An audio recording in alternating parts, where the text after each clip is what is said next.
Reading the assignment this week, I definitely had a lot of times where I messed up on my management skills. My first year teaching, I created lessons for students who were average, typical students. I feel that student teaching prepared me, but at the same time didn't. The problem I found I was having was that I was not reaching all of my learners.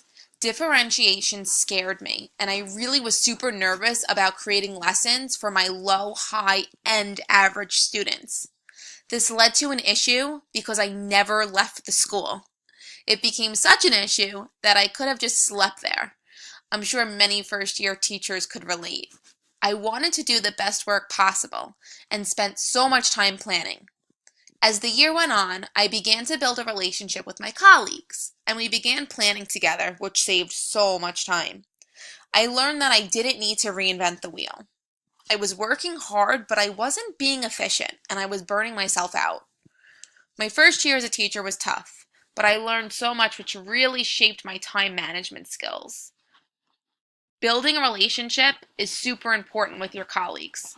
I have to admit, I felt a little intimidated and nervous about asking for help, but I realized it's important to speak up and work with your team instead of alone.